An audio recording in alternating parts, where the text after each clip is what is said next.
လုံးမင်္ဂလာပ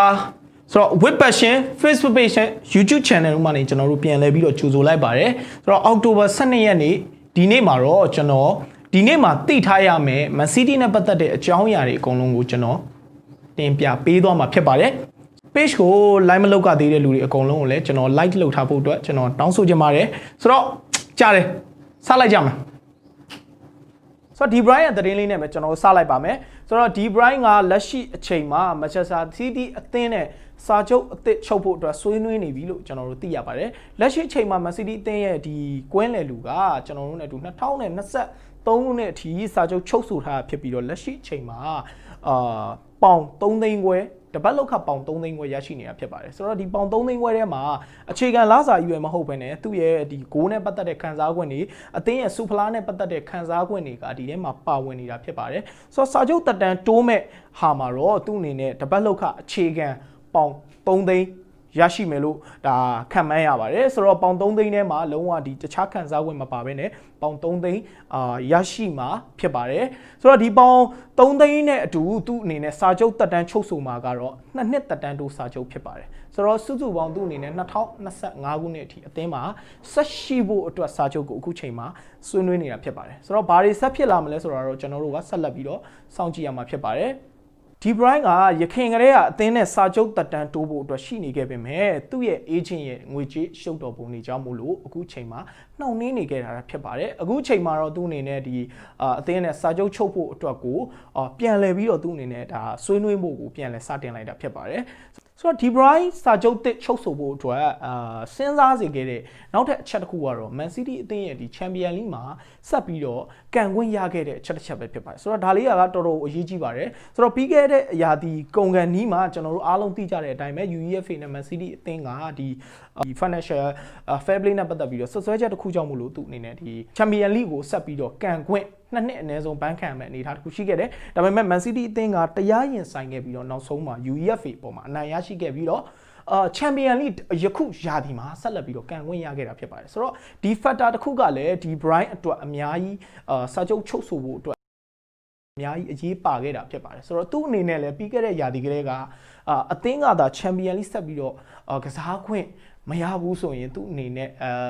စာချုပ်တက်တန်းတိုးဖို့အတွက်ကိုသူ့အနေနဲ့စဉ်းစားသမှုတစ်ခုကိုပြုလုပ်ရမယ်လို့သူ့အနေနဲ့ဝန်ခံထားပြီးသားဖြစ်ပါတယ်ဆိုတော့ဒီ Brian နဲ့ပတ်သက်ပြီးတော့ကျွန်တော်တို့ဒီစာချုပ်တက်ကိုမကြာခင်မှာတွေ့ရဖို့ရှိပါတယ်လက်ရှိ Manchester မှာ9နှစ်လောက်နေပြီးဖြစ်တယ်လို့သူ့ရဲ့မိသားစုကလည်းဒီ Manchester မှာအခြေချပြီးတော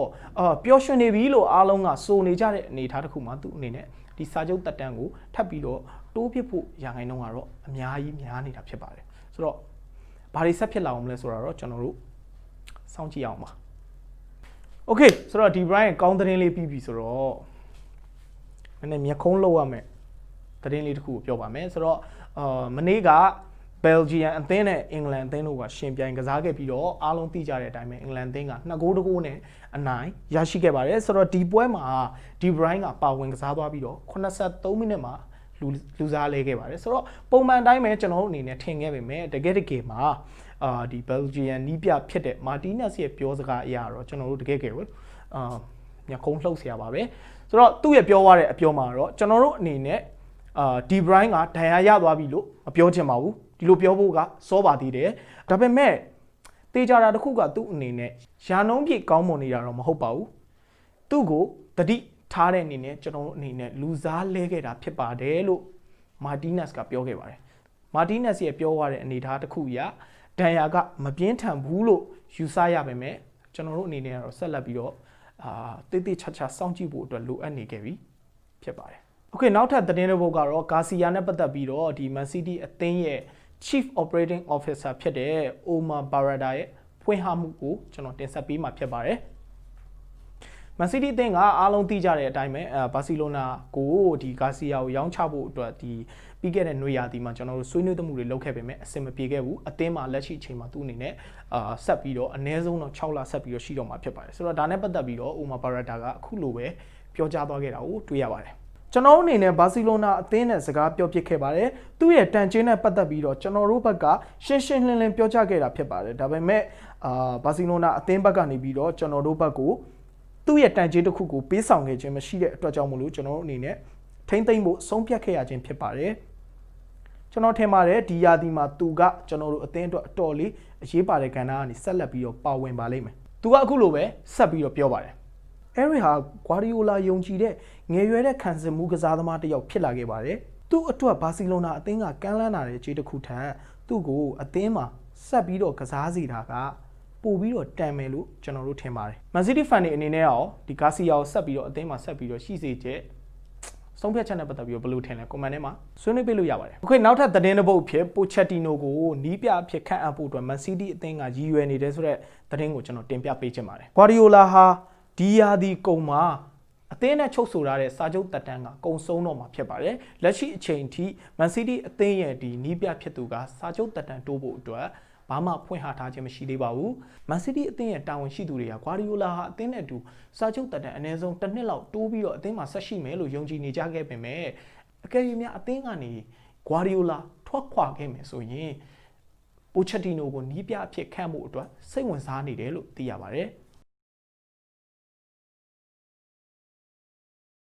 ပိုချက်တီနိုကပြီးခဲ့တဲ့နှစ်နိုဝင်ဘာလကနေပြီးတော့သူအနေနဲ့ Spurs ကနေပြီးတော့ထုတ်ပယ်ခံခဲ့ရပြီးတော့အခုအချိန်မှာတော့သူအနေနဲ့တစ်နှစ်နီးပါဒီဘောလုံးလောကနဲ့သူတို့အနေနဲ့ဝေးကွာနေခဲ့တာဖြစ်ပါတယ်ဒါပေမဲ့လည်းလက်ရှိအချိန်မှာယာဒီကုံမှာဘာတွေဆက်ဖြစ်လာမလဲဆိုတာကိုစောင့်ကြည့်ရမှာဖြစ်ပြီးတော့အကယ်၍များမန်စီးတီးအသင်းကဂွာဒီယိုလာအသင်းကနေထွက်ဖြစ်ခဲ့မယ်ဆိုရင်သူ့ကိုခန့်အပ်ဖို့အတွက်စိတ်ဝင်စားနေတာဖြစ်ပါတယ်ဆိုတော့မန်စီးတီးအသင်းလိုမျိုးပဲမြို့ကန်ပြိုင်မှာဖြစ်တဲ့မန်ချက်စတာယူနိုက်တက်အသင်းကလည်းသူ့ကိုခေါ်ယူဖို့အတွက်စိတ်ဝင်စားနေတယ်လို့သိရပါတယ်ဆိုတော့ယာဒီကုံမှာဘာတွေဆက်ဖြစ်မလဲဆိုတော့ကျွန်တော်တို့ဆက်လက်ပြီးတော့စောင့်ကြည့်ရမှာဖြစ်ပါတယ်နောက်ထပ်သတင်းမုံအနေနဲ့ကတော့ဂွန်ဒိုဂန်ရဲ့သတင်းဖြစ်ပါတယ်ဂွန်ဒိုဂန်ကပြီးခဲ့တဲ့တစ်ပတ်ကမှဒီ COVID-19 ကနေပြီးတော့ပြန်လဲတက်တာပြီးတော့အသင်းနဲ့တူလေ့ကျင့်ခန်းပြန်ပြီးတော့ဆင်းနိုင်ခဲ့တာဖြစ်ပါတယ်ဆိုတော့ COVID-19 ဖြစ်ခဲ့တဲ့အချိန်မှာသူ့ရဲ့အတွေ့အကြုံနဲ့ပတ်သက်ပြီးတော့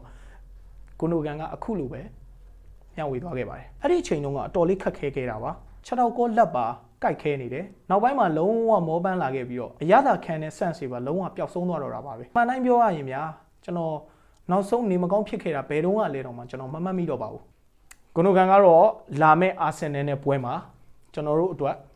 ပြန်လည်ပြီးတော့ကစားပေးနိုင်တော့မှာဖြစ်ပါတယ်โอเคနောက်ထပ်သတင်းတစ်ပုဒ်အနေနဲ့ကျွန်တော်မက်ဆီနဲ့ပတ်သက်တဲ့သတင်းလေးကိုတင်ဆက်ပေးချင်ပါတယ်ဆိုတော့အသင်းရဲ့ Chief Operating Officer ဖြစ်တဲ့ပါရာဒါကမက်ဆီနဲ့ပတ်သက်ပြီးတော့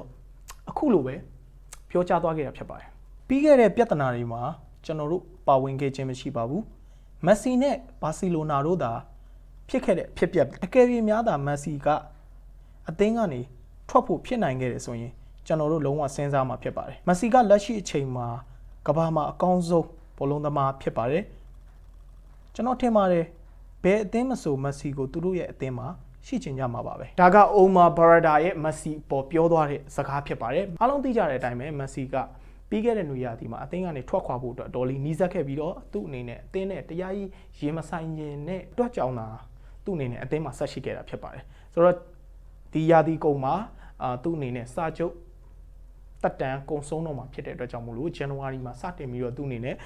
သူ့ရဲ့နောက်ထပ်အသင်းတစ်သင်းနဲ့ဆွေးနွေးခွင့်ရှိနေပြီပဲဖြစ်ပါတယ်ဘာရာဒါရဲ့ပြောစကားအရမက်ဆီတီအသင်းကတော့သူ့ကိုခေါ်ယူဖို့အတွက်ကိုစဉ်းစားအောင်မှာဖြစ်ပါတယ်။ဘာတွေဆက်ဖြစ်လာမလဲဆိုတာတော့ကျွန်တော်တို့ဆက်ပြီးတော့စောင့်ကြည့်ဖို့လိုအပ်ပါလိမ့်မယ်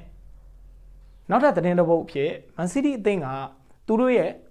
ပြီးခဲ့တဲ့နွေရာသီမှာရောင်းချထားတဲ့ Douglas Luiz ကို Aston Villa အသင်းကနေပြန်လည်ခေါ်ယူလိုနေတယ်ဆိုတဲ့သတင်းတစ်ပုဒ်ကိုကျွန်တော်တင်ဆက်ပေးသွားပါမယ်။ Luiz ဟာပြီးခဲ့တဲ့နွေရာသီကမှဒီ Aston Villa အသင်းကိုရောက်ရှိသွားတာဖြစ်ပြီးတော့သူ့ရဲ့အသင်းကိုရောက်ရှိသွားတဲ့အ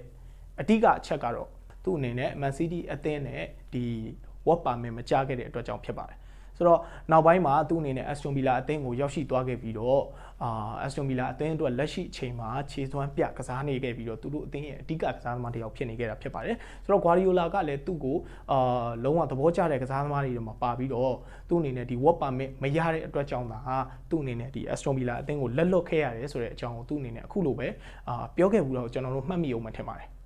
ကျွန်တော် Douglas အတွက်အများကြီးစိတ်ပြတ်မိပါတယ်စိတ်မကောင်းလည်းဖြစ်ပြီးပါတယ်။ဘာဖြစ်လို့လဲဆိုရင်သူဟာအသင်းအတွက်ကူညီပေးမဲ့ကစားသမားတစ်ယောက်လို့ကျွန်တော်မြင်ပါတယ်။လေ့ကျင့်ရေးဝဲမှာသူဟာကောင်းကောင်းမွန်မွန်ကစားနိုင်တဲ့ကစားသမားတစ်ယောက်ဖြစ်တယ်။ဒါကြောင့်မို့လို့ပဲသူ့ကိုခေါ်ယူဖို့အတွက်ကျွန်တော်တို့အနေနဲ့ငွေကြေးအမြောက်အများသုံးစွဲခဲ့ရတာဖြစ်ပါတယ်။သူကအသင်းအတွက်လုံးဝကစားနိုင်တဲ့ကစားသမားတစ်ယောက်ပဲဖြစ်ပါတယ်။ဒါကတော့ Luiz နဲ့ပတ်သက်ပြီးတော့ Guardiola ရဲ့ပြောစကားပဲဖြစ်ပါတယ်။ ဆိုတော့သူ့ရဲ့ပြောစကားအရာသူ့အနေနဲ့ဒီ Douglas Lewis ရဲ့ပရိသတ်တစ်ယောက်ဖြစ်တယ်ဆိုတော့ကျွန်တော်တို့ထပ်ပြီးတော့ပြောဖို့မလိုဘူးနဲ့တူပါတယ်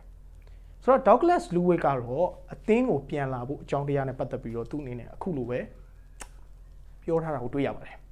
လက်ရှိဖီလာမှာကျွန်တော်ရဲ့တာဝန်ကိုကျွန်တော်ထမ်းဆောင်နေပါတယ်စီးတီးနဲ့စကားပြောရခြင်းမရှိသေးသလိုဂွာဒီယိုလာနဲ့လည်းကျွန်တော်စကားမပြောရသေးပါဘူးဒီလိုအပြောင်းရွှေ့ဆိုတာအားလုံးပူးပေါင်းပြီးလုပ်ရတဲ့အလုပ်တစ်ခုဖြစ်ပါတယ်ဗီလာနဲ့အတူပရီးမီးယားလိမှာကစားနိုင်မှုအတွက်စီးတီးရဲ့အကူအညီတွေကိုကျွန်တော်ရရှိခဲ့တာဖြစ်ပါတယ်ကျွန်တော်ရဲ့ရည်ရွယ်ချက်ကတော့ဒီမှာဆက်ပြီးကစားဖို့ဖြစ်ပါတယ်ကျွန်တော်အတွက်တကားဖွင့်ပေးခဲ့တဲ့ဒီအသင်းနဲ့အတူကျွန်တော်သမိုင်းတစ်ခုရေးချင်ပါတယ်ဒါကတော့ Douglas ရဲ့ Man City အသင်းရဲ့စိတ်ဝင်စားမှုပေါ်ပြန်လည်ပြီးတုံ့ပြန်တဲ့စကားဖြစ်ပါတယ်ဆိုတော့လာမယ့်နွေရာသီမှာရာသီကုန်နွေရာသီမှာဘာတွေဆက်ဖြစ်လာမလဲဆိုတာတော့ကျွန်တော်တို့ဆက်လက်ပြီးတော့စောင့်ကြည့်ဖို့လိုပါလိမ့်မယ်โอเคဆိုတော့နိုင်ငံသင်းပွဲစဉ်တွေလည်းပြီးဖို့အတွက်နှီးစပ်နေပါပြီဆိုတော့လာမယ့်စနေနေ့ဆိုရင်ကျွန်တော်တို့ Premier League လည်းပြန်ပြီးတော့လာပါပြီဆိုတော့ Man City အသင်းအတွက်ကတော့18ရက်နေ့စနေနေ့မှာပွဲကြီးပွဲကောင်းတစ်ပွဲကစောင့်ကြိုနေပါတယ်ဒါကတော့ Arsenal အသင်းနဲ့ရှင်ပြိုင်ကစားရမယ့်ပွဲပဲဖြစ်ပါတယ်ဆိုတော့ Cancelo, Aguero, Gundogan ဒီကစားသမားတွေတော်တော်များများကလည်းပြန်လည်ပြီးတော့အသင်းအတွက်ကစားနိုင်နေပြီဖြစ်တဲ့အတွက်ကြောင့်မို့လို့လာမယ့်18ရက်နေ့ပွဲရတော့တကယ်ကိုစိတ်လှုပ်ရှားစရာအနေအထားတစ်ခုပဲဖြစ်ရမှာပါတခုပဲဒီ Brian ကတော့တိုင်းရအနေထားစိတ်မပူအောင်လိုတာပေါ့ဗျာဆိုတော့အဲ့ဒါတော့ကျွန်တော်ဆက်ပြီးစောင့်ကြည့်ကြတာပေါ့โอเคကျွန်တော်ဒီနေ့ဒီအစီအစဉ်လေးကိုဒီမှာပဲနားပါမယ်ဆိုတော့နောက်နေ့မှာပဲကျွန်တော်တို့ပြန်ပြီးတော့တွေ့ပါမယ်ဆိုတော့ဒီဗီဒီယိုလေးကိုကြိုက်လို့နှစ်သက်လို့သဘောကျတယ်ဆိုရင် like နဲ့ share လုပ်သွားခြင်းအပြင်ကူညီနိုင်ပါတယ်ဆိုတော့နောက်နေ့မှာပဲကျွန်တော်တို့ပြန်ပြီးတွေ့ကြတာပေါ့